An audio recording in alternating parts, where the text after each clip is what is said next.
When Bruce and Larry fixed an old water wheel to turn a grindstone so that they could sharpen their scout axes, they were doing what people have been doing for thousands of years, using the energy in our rivers to do work. This is called a current or undershot wheel because the current moving underneath pushes against the paddles which turn the wheel. In an overshot wheel, the water moves over the top, producing more power than in the undershot because the weight of the water pulls the blades down. Still another kind is the breast wheel. As with the undershot wheel, the water passes underneath, but it also pulls down on the blades as with the overshot type. The turning wheel must be connected directly to the machine, so factories using water power had to be located along stream. But at the turn of the century, the electric generator made it possible to transform this energy and send it over wires to drive machinery. And so another type of water wheel was developed, the hydroelectric turbine. The machine is called hydroelectric because it uses water to generate electric current. Inside huge protective cases, the turbines and generators spin day and night. And here's how they work. Pressure of the water stored behind the dam forces water through a large pipe called a penstock. This water pushes through the turbine and, striking the turbine blades, makes them turn rapidly. The turbine is connected to a generator which produces electricity. Of course, these generators can't be installed just anywhere. There must be a supply of falling water, such as at a natural waterfall. At Niagara Falls on the Niagara River, the first power plant was installed more than 50 years ago. But there are few natural waterfalls in this country, so we have created our own waterfalls for hydroelectric energy by the construction of high concrete dams, such as Grand Coulee Dam on the Columbia River in the state of Washington. This dam, built by the United States government, is longer than 9 city blocks and as high as a 50-story building. Many such hydroelectric projects have been built in North America, but notice how many of them are near mountains. Why are so many in the west and northwest?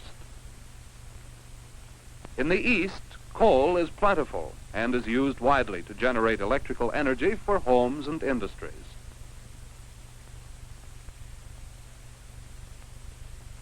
From the coal fields to the steam plants of the east and middle west is a short economical haul. But in the rapidly growing west, coal is not plentiful, and mountains are. So more hydroelectric projects are being built because western mountains and rivers are well adapted to water power development. To understand why this is so, look first at a river in flat country, the Mississippi. Could it be used to spin turbines? Not very well. It is a lazy, slow-moving stream for most of its course, with low banks that would flood if a high dam were built. The Mississippi drops only 1,670 feet in the 2,500 miles from its source in Minnesota to the Gulf of Mexico. That's only about 8 inches to the mile. On the other hand, the Colorado River drops more than 8,000 feet between its source in the Rocky Mountains and the Gulf of California, only about 900 miles away, over 100 inches per mile. In addition to rapid flow, the Colorado River has many steep banks and narrow rocky gorges, such as this one in Arizona, where Hoover Dam has been built under federal sponsorship. Hoover Dam supplies electric energy to Arizona, California, and other southwestern states, and also water for irrigation. So, the first requirement for a hydroelectric project is the fall of the river. The higher and more direct the fall, the greater the power of electricity produced. Rugged western mountains are naturally excellent sites, providing plenty of fall. Volume of water is another factor affecting the development of hydroelectric energy. The more water available, the more electricity can be generated. Great western rivers, such as the Columbia, furnish vast quantities of water to operate such hydroelectric projects as Bonneville. There is still a third requirement for a hydroelectric project. Since electricity can't be stored, there must be a steady, year-round supply of water to keep the turbine spinning. In addition to creating a waterfall, a dam builds up a huge lake. Water stored in this lake can be used to run the turbines at times when there may not be enough water coming down the river. Western streams are kept flowing by melting snow on the mountain peaks and abundant rainfall spread throughout the year. Heavy litter on the forest floors and on the mountain slopes acts as a huge sponge, soaking up rains and feeding the water to the mountain streams. Sparkling mountain streams provide clean water, free from mud and debris, which might damage the power plant and clog the turbines.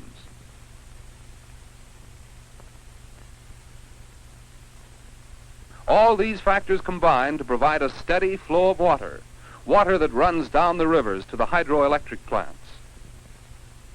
Water that spins the turbines day and night, 365 days a year, generating electric energy. Energy sent along wires for hundreds of miles to make life easier and more pleasant for everyone. To run industries such as the manufacture of aluminum. To run the machinery of huge factories.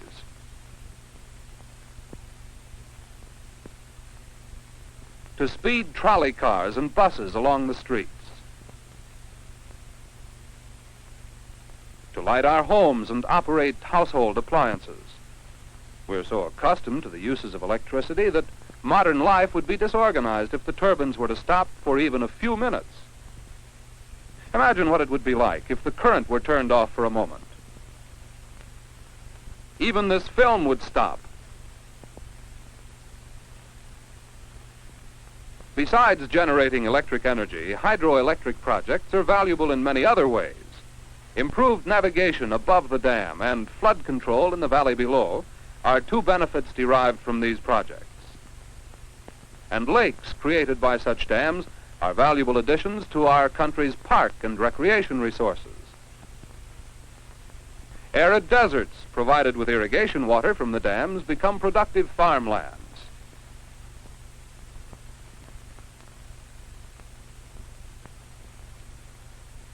One of our most serious national problems is the conservation of our national resources. When a shovelful of coal is burned, it is gone forever as a source of energy. But the energy in our rivers is an inexhaustible resource.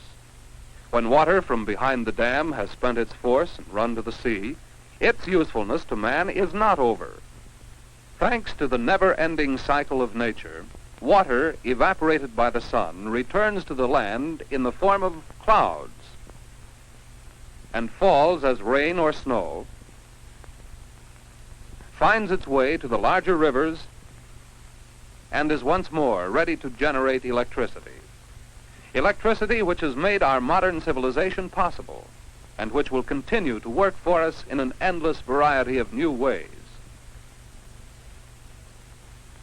Just as water worked for Bruce and Larry when they fixed up the old water wheel to grind their scout axes.